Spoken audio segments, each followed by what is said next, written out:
You saw that I need to charge the old phone ring. Rock fans from all around, welcome to another MPJ Musical People and Journeys rock album show. Tonight's a special because we have the amazing Reach all the way from obviously the mega capital of rock, Sweden. And welcome to the show to Ludwig and to Sufan. Welcome, guys. Thank you for joining us tonight.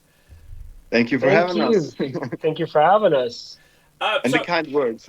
Well, absolutely. So we reviewed, obviously we reviewed all the latest rock albums, and we reviewed your album Prophecy a couple of months ago, and it was one of our top albums of the month. Almost, not far, so close to our Hall of Fame, but wasn't quite there. But still rates highly. I think we've done about 400 album reviews now, and I think you're in the top kind of 50, 60 albums, which was pretty damn going, really. So there's stuff there as well. So why don't you introduce yourself? Go, Ludwig, Ludwig, what do you do in the band? Are you the lead singer? What do you do?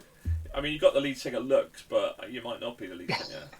yeah. Well, so I'm the lead singer and I'm the guitarist of the band. Cool. And Sufan? I play the bass guitar mainly, and I do. As you do. And the one who was missing is Marcus, our drummer. And Marcus, you go. So you're a three-piece band. So when did you form as a band?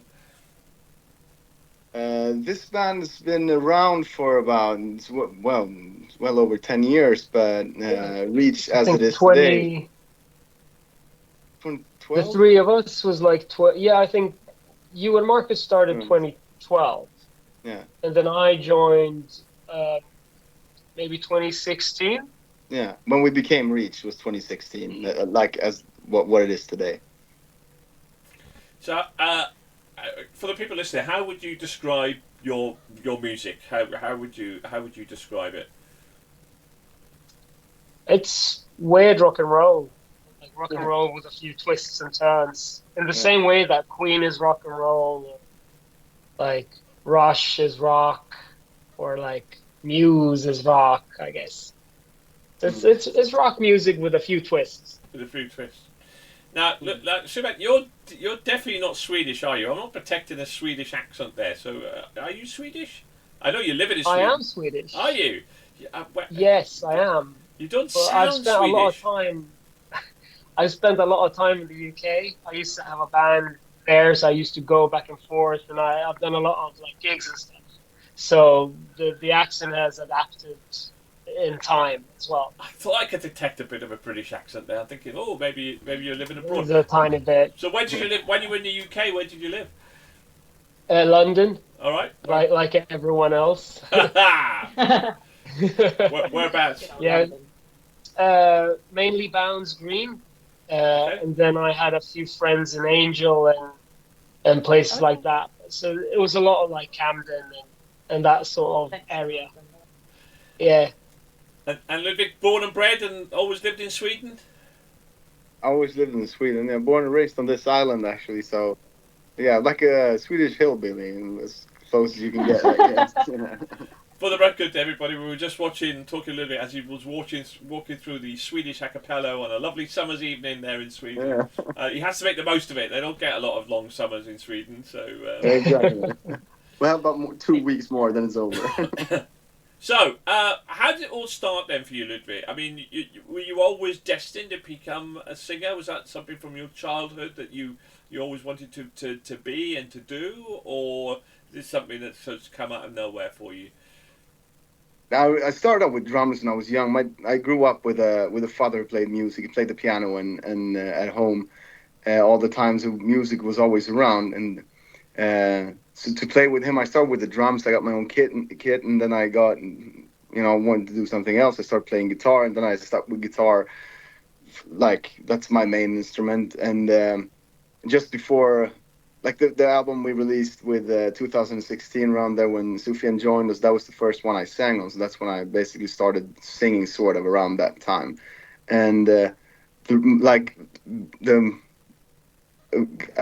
good reason for why I started singing was because you don't want to deal with singers.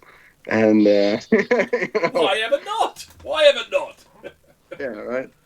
So So, but it was just, I guess, I was writing the songs for Reach back then, and to have like a singer sort of interpret my vocal lines and my my stuff. It was sort of like do you call it the whispering game? Is that the same thing in English? Like when you whispered someone and that person whispers something. It was the same thing. I Chinese would say whispers. something and it Chinese ends up whispers. totally Oh different. yeah. Yeah. So so it just made sense that I would sing writing the top lines and stuff, I guess. So I just started practicing a lot and to get good enough at it. Was that nervous because obviously the lead singer is is obviously the main, but you make or break your band. So did you kind of, I mean, had you sung in things like karaoke bars and stuff before? How did you know you could actually sing a rock song? Do you know how he knew? Go on. He entered Swedish Idol before he could sing, and he came like fourth Wow. when he was like 20 or something. It sounded Wow. shite. You were forced to sing pop songs, I presume. I got to sing a few rock songs. I did like Bad Romance with Lady Gaga. That was really cool. That was actually that was badass. I got to bring my electric guitar because that week they had like dance themes. So it was like, okay, so every contestant has to dance, and I was like, yeah, there's no way. I'm just quitting this competition right now. I'm not dancing in front of anyone, especially not on TV. So I was like, a good idea could be if I just play Bad Romance with Lady Gaga and I can bring the guitar and I bring my tightest leather pants. What about that? And they were like, yeah, the production was like, it's a good idea. I was like, shit, dodged the bullet there. And what year was this? 2014, I think. 2014, yeah. 10 years ago. I'm gonna YouTube it. I'm gonna YouTube now. I'm gonna YouTube Swedish Idol. So, Sufan, you might as well just sit there for the next 20 minutes as we interrogate him on Swedish Idol. Shit, yeah. So, well, sorry. No, that's brilliant. We love it. We actually interviewed a band not long ago. It turns out that they were on a Britain's Got Talent in a different band before that. So we kind of love this sort of side things as well. So right, so you knew you could sing, but then obviously you started. Did that experience kind of go like make you go, my one love is rock music, and that's where I'm going to kind of focus on? Then was that. Did that give you that experience to go, that's where you want to zone in on and where your main passion and love was? Well, I'd say it's sort of the opposite. Like practicing more and seeing, like listening to more different kinds of music. Like Sufjan showed me, like you opened up many doors for me when it comes to other music than rock music. Because I was listening to the classic bands like Sabbath and Ozzy and Whitesnake and all of those guys. And but you showed me some soul-y stuff, and we experienced Muse, Second Law together, stuff like that really shaped like the way I play and write music today. So I'm I listen to very different stuff, and not necessarily that much rock and roll these days. Some bands I do, like Nothing But Thieves, for instance. At the time my favorite band. Brilliant band. Yeah. Who? Sorry, who? Nothing But Thieves. Oh, Nothing But Thieves. Right. Yeah. That's brilliant. I think they're just like he's such an amazing singer, and just the band is really cool. We saw them actually a few weeks ago, me and Sufjan in Stockholm. It was really good. I saw them a couple of months ago. Oh, you did? Yeah. What do you think? Kid Capiche was supporting them. Nothing But Thieves were really good. Amazing. Yeah, good band. Yeah, right. Good band. So, Sufjan, you joined in 2016. Now Ludwig just dropped a little thing into there that you opened more doors to him. So, what was your musical background then before Reach? I think all three of us have a few bands in common that are like the classic rock bands that we all love, like Zeppelin, Sabbath. Almost, I came from I started in the same way with like Motorhead, Zeppelin, Sabbath, Metallica, all of the classics. But I also like a lot of different music and a lot of soul music and all of that stuff, and I love playing it as well. So I think as a band, I think we all really like a lot of music. Like we cover a lot of grounds. So there's a lot of different stuff in there. There's some, but we always like at the end of the day, it always comes back to like Sabbath, if that makes sense. Yeah. Yeah, it's interesting, isn't it? Because God's sake, we review 16 albums a month, and between two bunches of people, so one lot reviews 8. Me and Trish listen to all 16, and I have to go through probably from about 70 new album releases to narrow down the 16 that we're going to kind of listen to, and I always go, and we listen to a bit of metalcore, a bit of country rock, heavy metal, industrial metal, a little bit of that one. And there's a lot of bands where I call that base their music on that generic kind of classic rock kind of scene, really. But I do laugh when you haven't identified that they're keeping that genre alive, and they're the only ones keeping that sort of genre of music alive. And I'm thinking, mate, I listen to about 20 to 30 bands a month who are keeping that sound alive. So you're not alone out there. You're not alone out there. And I think when I kind of when I shortlisted you as a band, I went kind of heavy classic. So I felt you had that sort of that classic kind of sound, but and you mentioned it earlier with a bit more twists and turns and that sort of stuff as well, which actually made you stand out, above everything else. So you had that vibe, but you had a bit more modern music that was influencing that one, which I really like. There's a lovely combination in there. And also, Ludwig, I'm going to say about your singing, which I really love and appreciate, because like a lot of people in that scene, so I think they could go back to the 80s when they hit that high note and hold it, and it goes like, mate, it's been done 5,000 times, maybe 20 million times. You don't need to do it that. And I felt with you didn't do that. You took it to the high notes, but never really just like made it a cliche in terms of the way that you're singing. So I'm kind of going, because you've obviously mentioned lots of new bands in there as well, but where do you think, because you mentioned about soul music there, Sufan, but what do you think then is your infusion of other brands of music that make you different to what I would call the bread and butter sort of music out there, because I think you stand above that. What do you think that infusion is in terms of your creativity and infusing that classic sound with kind of more modern music? That's a good question. Why? Yeah. That's a really good question. I think we all three of us have like specific sets of music that we like that we incorporate into like what we do in our playing. So, for instance, Ludwig's father was a really great. I'm not sure what to call it in English, but it's like folk music almost, but like Swedish classical folk music, which is like there's not really choruses, there's just verses. He was a really brilliant like folk musician, and I can hear in Ludwig that he has the same kind of musical language a lot of times. So, for instance, a lot of the songs like Engel or Eviga Natt, the Swedish ones, have a very clear like part of Ludwig in them.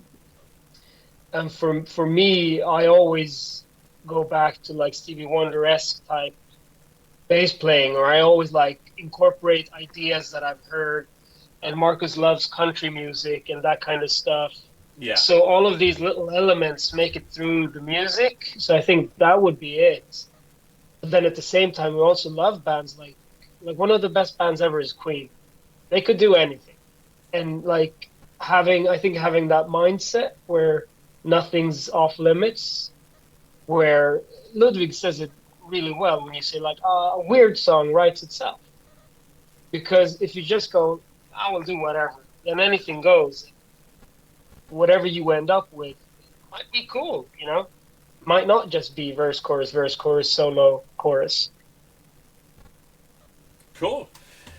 So I'm gonna let Trish have a little wicked way now. Rock Trip Trish, because like she always will WhatsApp me if I don't let her ask a question too long into the interview. She does generally. She goes like, "Oi, my turn."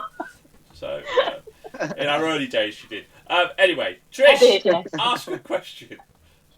Okay. How did you choose your band's name? This was a bit over 10 years ago. This must have been 14 years ago now. But so me and Marcus, we met when we were playing with another band. So like the first meeting we had was like, we got to play together, just start our own thing. And so it was just me and him then. And we started playing, and it was like, oh, we're gonna call ourselves, and really like kind of quickly we came up with reach, like wanted to reach for something else, something different. Wanted, don't chase that dream or whatever, So it was a two young aspiring rock stars, to reach for that thing. Yeah. So we just like, oh, reach. It's good. It's short. It's like snappy, and we just stayed with it. There's no really other band name so far that we band name that we thought would be better. So. And it still makes sense. I think even more now, actually. It makes even more sense to be called Reach for that purpose now than it did 14 years ago. My next question would be, what's the best advice that you've ever been given as musicians? And that goes to both of you. So whoever wants to... Have a backup plan.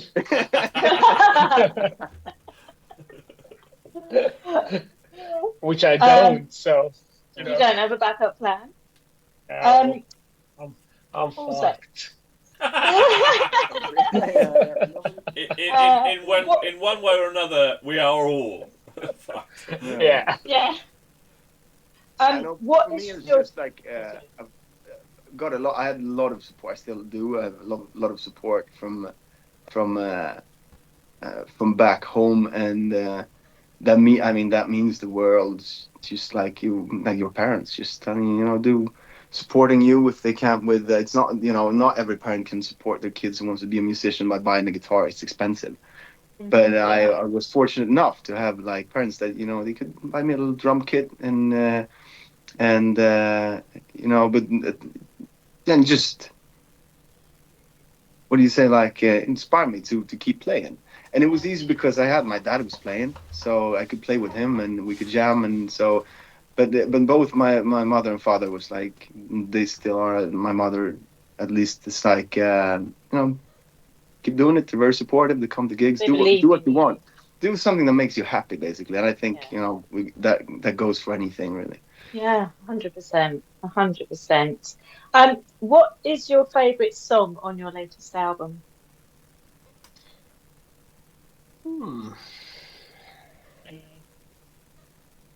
I think it changes from time to time, but I think Little Dreams right now. I think I really like that one. I think Ludwig sings amazing on it. That's cool. I think Beautiful Life will be. It's fun. It's fun song. Yeah. That was A Million Lives was for a long time, like making the record and writing the songs. That was like that song. Prophecy, I think. I'm counting all the songs, but it's funny you should say that, because I listened to the album today, and as I was listening, I was like, oh, I'll try and pick my favourite song, and then I was like, Little Dreams, Beautiful Dream, Save the World. Oh heck, just the whole album is bloody good. I can't pick one. I always try to put songs from the albums I really like, particularly when you score 4 out of 5 or more, which you did. And always a good sign of that is how many songs make it to my cool playlist. So I have 40 songs in a cool playlist, and I start another one, and then and it was Not the Same and Prophecy, that my two songs that hit my hit my cool playlist. So those were two of my favourites. So but I really enjoyed the album, so it's fantastic. But yeah, it's nice. Yeah. I'll ask one last question, and that is, what do you hope people take away from your music? Joy, hopefully. If we can like make anyone feel the same way that we feel when we listen to one of these albums that we've grown up with, or that we put on for the 450th time and still think it's a masterpiece, then I think that's more than enough. That's more than you can hope for. Yeah, So because hopefully, yeah. Prophecy is very much a feel-good album. You can't help but sort of dance and smile when you're listening to it. Yeah. Oh, it's a great rock and roll album. I always get fascinated because I watched bizarrely. I watched Rocket Man again the other night with the story of Elton John, which is just a fantastic movie. And it always because for you guys, hits started writing. Bearing in mind the hits they wrote, that somebody would write the lyrics and then he would write the music, and yet you all rock bands seem to do it the complete arse about face, where you write the music and then you write the lyrics, and I just can't get my head around that. Why do you think that is? But it's not always like that for us. You sometimes show up with lyrics please. Before. Like, I think, it's like Million Lives, for instance, that whole song was written with the lyrics before the music, and but it's also like you have a song like "Save the World," for instance, which is like a little experiment. It's one of those songs that just like, so if we're talking about, that's one of the songs that you'd think that when I talk to my friends, or my brothers, like how do you guys even make a song like that? It's like so much stuff going on, and it's just like, well, like Sufjan said, those are the easy ones. You just let go and you can do whatever. It's like, this will be cool, and you just put shit in there, and then I just use like the lyrics and stuff to sort of actually create a song with vocals and lyrics on it, but the music is sort of main focus, and then I work it that way. Whereas like Little Dreams, it's like sort of together. I'm sort of imagining this little music video in my head, and like you have a story, And with Million Lives, I just had these verses of lyrics that like the story that I want to tell, and I think you can tell because that the music, the like the instrumental part of that song is sort of linear. It's not at all like Save the World, where it's like dynamic up and down, just like flat, and there's a story being told there. So yeah, it's a little bit of both. So. Okay, so how is Prophecy performing? Is it selling really well? Is it you've been your best success so far? How you guys doing? Is it doing well for you? Yeah, it's doing really well. Like the previous album and this album has been working like together, and I think we're gonna do sort of. And we're getting new followers, definitely, and we got a lot of like radio time with songs from Prophecy, which is new to us, and that shows when we were out touring in Germany recently, and many of the people who came to the shows heard us on radio, and bought tickets and went to the gig, and that is a first for us because we haven't had any songs on radio before, so that's really cool, and I think the most awesome part with this album is that we've had so many young people reaching out to us saying like, this album, helped me through a tough time or whatever. It's like we had a few of those from the previous album, but there's been so many, especially young kids coming out with Prophecy, and that is the goal, basically. That is what that's the whole point of it, isn't it? No, yeah, exactly. Absolutely, that's really lovely. Sorry, Trish, you were going to say. No, I example of that was that I had the album on in the office, and Lauren walked through from the other office, and she was like, "Oh, what's this?" So I told her, and she's like, "Oh, I'm going to check them out," and she downloaded the album. So just having it playing. Yeah, that's cool. That's really nice. Yeah. So, so people like say these days that the money's not really in because Amazon Music and Spotify don't give you a show. It's all in the touring and the promotion and the kind of merchandising and stuff as well. So, so you mentioned that you've been on tour in Germany. So what's the plan now? You're doing some big, because like melodic rock and classic is huge in Sweden. It's huge. What are you doing? Some gigs in Sweden? What's your plan in terms of touring? Would you dare say ever come to the UK if ever would come to? But there we go. So We've got a few gigs lined up. So it's a few in Sweden mainly. We're still hoping to maybe go on tour this fall. Hopefully, maybe we'll see if we can find someone to tag along with. That would be great. We've been discussing we're probably gonna record something. It won't be an album, but we're gonna record something rather soon. And we would love to come to the UK, but like as you said, the economics being what they are, it is a pretty expensive gig for us to do at our level. I appreciate that. Yeah.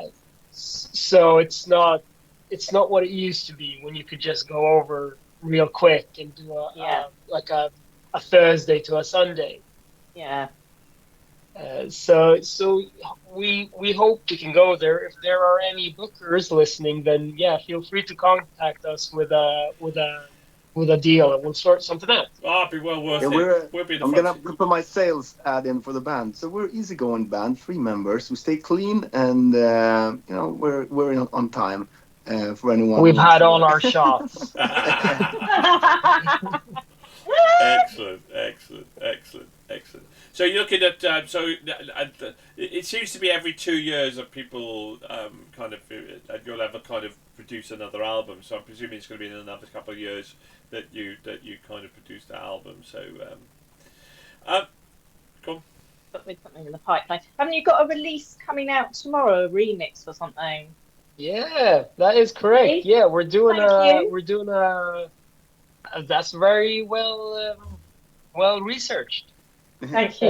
We're doing a collaboration remix with a band called Priest, another Swedish band. They're more of like a dark synthwave. They're a really cool band. They have a whole they wear masks and super weird out there. So they've done a remix of A Million Lives that we're going to be releasing tomorrow, which we're looking forward to. And you can pre-save it if you go to the Reach website. Yes, you can. Thank you. Thank you.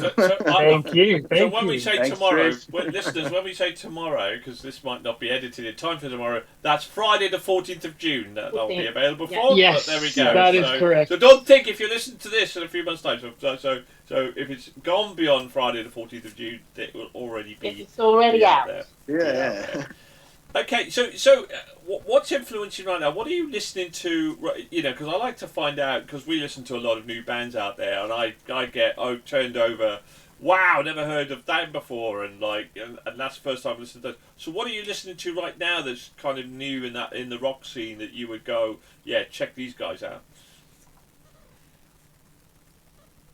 I think they've been around for a while, but I would still go with AWOL Nation and Nothing But Thieves, maybe. Yeah. Ludwig, do you agree? Yeah, I'm definitely into. I'm just it's unhealthy listening the amount of hours I spend listening to Nothing But Thieves at the moment. Yeah. But there's also, I always come back to which is I think it's really nice for songwriting, especially for our genre, whatever that is. But I always come back to Sinatra and Nat King Cole and stuff like that. It's when some of these new guys coming up. Exactly. Maybe you've heard of them. Yeah, maybe you heard of Fran. Oh, who's he? I'm going to check him out. These new cats. Yeah. But you can go back to that again. We'll go back to it. I listened to it for 100 years, but timeless. But it's quite nice actually for a change. You get this popular music on radio and stuff, and just go back, put on some Nat King Cole. Rod Stewart. I've been listening to Rod Stewart now for a couple of months. You sound like you're 1,000. Well, he sounds like he's my age, Super. There's a lot of pop music, on the radio and stuff. So sometimes it can be nice to just go listen to Nat King Cole.